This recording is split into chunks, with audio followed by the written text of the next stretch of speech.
Quel enfant tu étais? Ah, de mémoire, et de ce que j'ai pu en entendre aussi, hein, j'étais une enfant timide, quand même assez timide, un peu réservée, euh, mais en même temps pleine de vie quand même, pleine de vie, pleine d'envie. En fait, j'ai pas trop de souvenirs de moi enfant, euh, mais vraiment premier souvenir de moi, vraiment, je pense que je suis déjà au collège, quoi. J'ai pas trop de souvenirs de moi enfant. J'ai vu des photos, bon bah, voilà, sur les photos, je suis plutôt souriante, plutôt joyeuse, plutôt enjouée, côté grande sœur, parce que ma sœur a 2 ans et demi de moins que moi. Voilà, côté grande sœur, je- mais j'ai pas trop de souvenirs de moi enfant. Et quels étaient tes rêves à l'époque, t'en souviens? Enfant, non, peut-être un... Alors si, je me souviens d'être enfant, petite, vraiment c'était un stit. Après j'étais une enfant assez peureuse. Euh, Mon père me faisait peur. J'avais une instite que j'adorais, mais je l'adorais autant qu'elle puisse me faire peur. L'un des rares souvenirs que j'ai de mon enfance, c'est ça. C'est aussi des profs qui pouvaient vraiment me terroriser.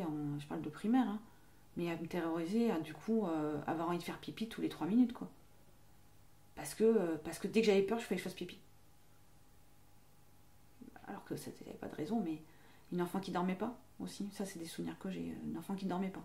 C'est-à-dire qu'on me couchait, je pouvais m'endormir à minuit, je n'arrivais pas à m'endormir.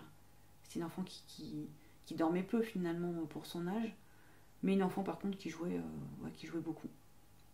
Je rêvais beaucoup. Je pouvais passer des heures à m'inventer une vie, à rêver, à partir dans. J'adorais les voyages en voiture. Enfin, j'adorais. Je me mettais la tête contre la vitre et puis je parlais. Enfin, je partais dans ma tête, quoi. Plutôt rêveuse. Je lisais un peu. Enfin, je crois que je lisais quand même beaucoup, en fait. Un peu plus tard, mais pas de rêve particulier. Quels étaient et quels sont tes rapports avec ta sœur?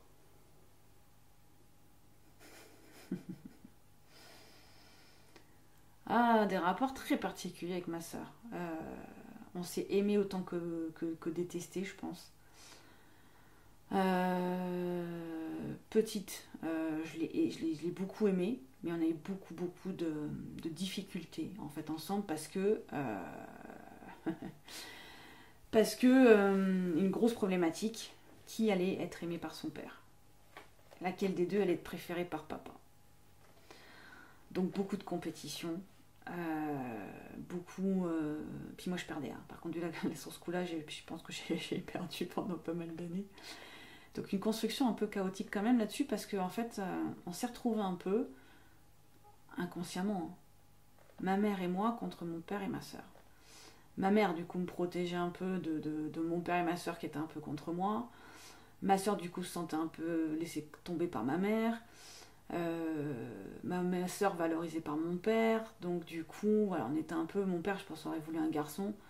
Ma sœur était un peu garçon manqué, ça tombait bien. Est-ce qu'elle l'était pour faire plaisir à papa ou est-ce qu'elle l'était vraiment finalement, ça sera toujours la question. Donc enfance particulière.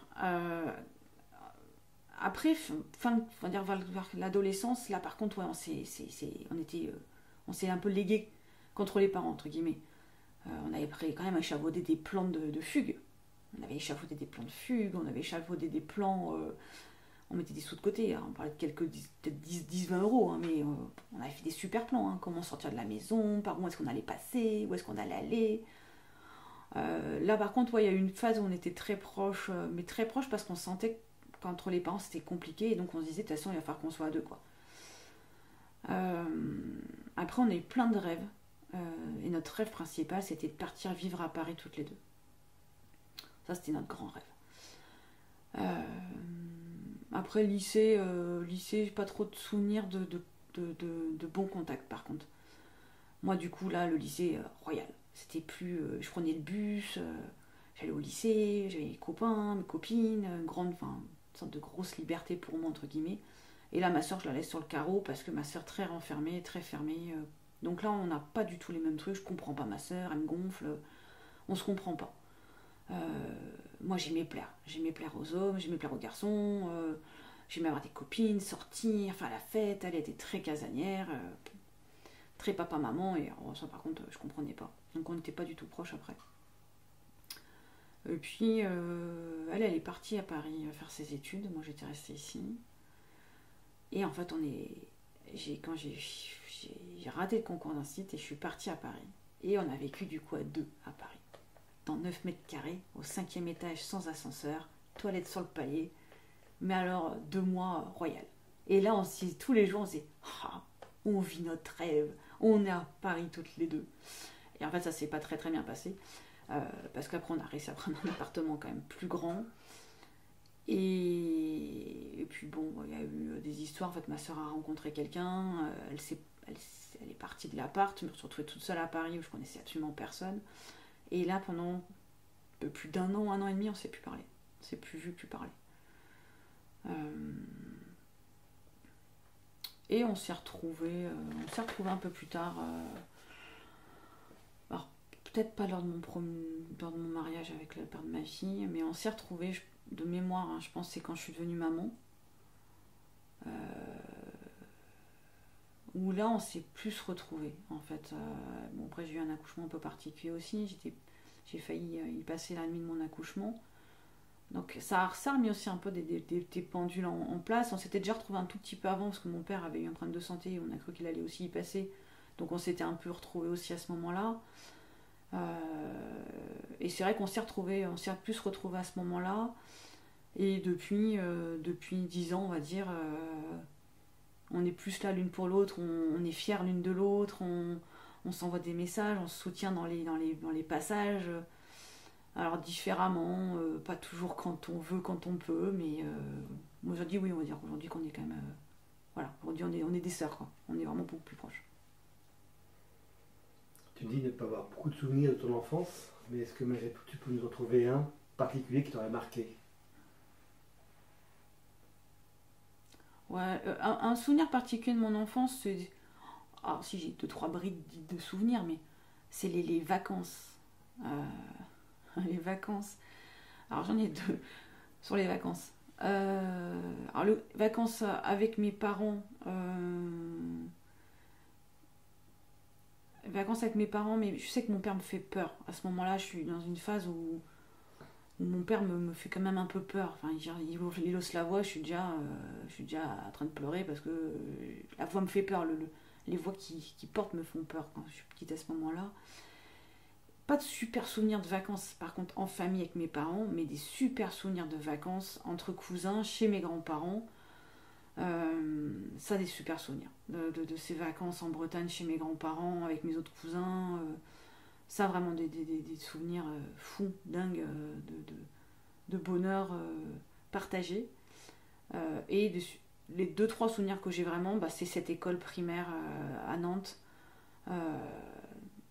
où j'ai des super souvenirs de fêtes d'école, de camaraderie, de jeux de billes dans la cour. Mais c'est à peu près les seuls souvenirs que j'ai vraiment de mon enfance. Alors si, un souvenir de mon enfance, mais qu'on m'a raconté, parce que ça je m'en souviens pas. Je suis née à Paris. A priori, il y a eu une naissance particulière. Pourquoi? Je ne sais pas. Mais a priori, ça a été même marqué que je suis née... Ah, comment ils ont dit ça? C'était un bébé étonné.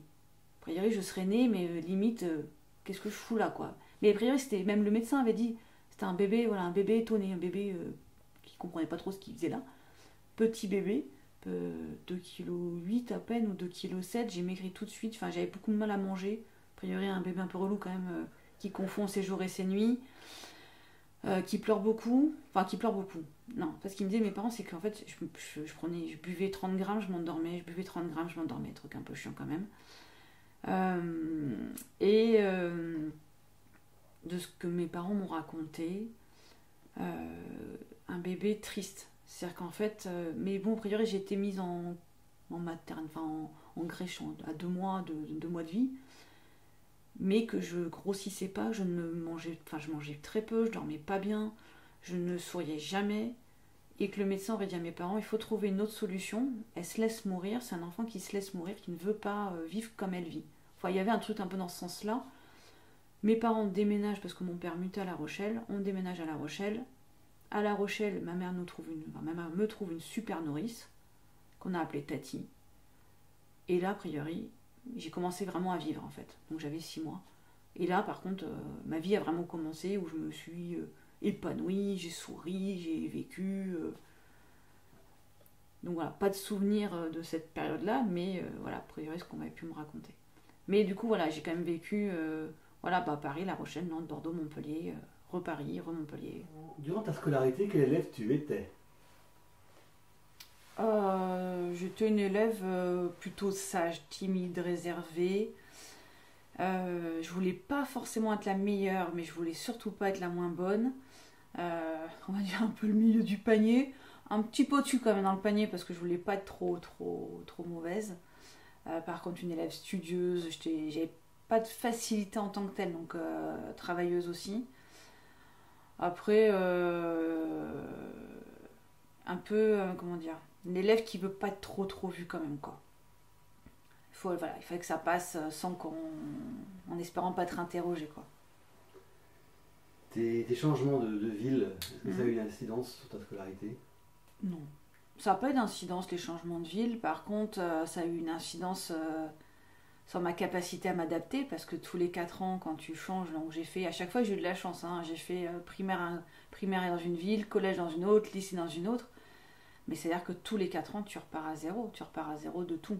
De ville, d'amis, de copains d'école, de lieu de vie, de tout. Donc t'as pas le choix que de t'adapter, t'as pas le choix que de t'ouvrir de suite. T'as pas le choix que de recréer des amitiés assez rapidement quand même aussi. Donc voilà. Il n'y a pas le choix de... Alors, là, le risque aussi, je me suis rendu compte avec le temps, hein, c'est que quand tu arrives, tu prends un peu tout le monde comme ami. C'est-à-dire, le premier qui te parle, c'est ton ami. Et puis au fur et à mesure, tu apprends à connaître les gens, à te dire non, en fait, lui, c'était l'ami du démarrage. Bon, on peut le poser là où il est, et puis maintenant, vraiment choisir ses amis. Mais c'est ce qui a participé aussi à mon émancipation, à ma capacité à m'adapter partout, quoi.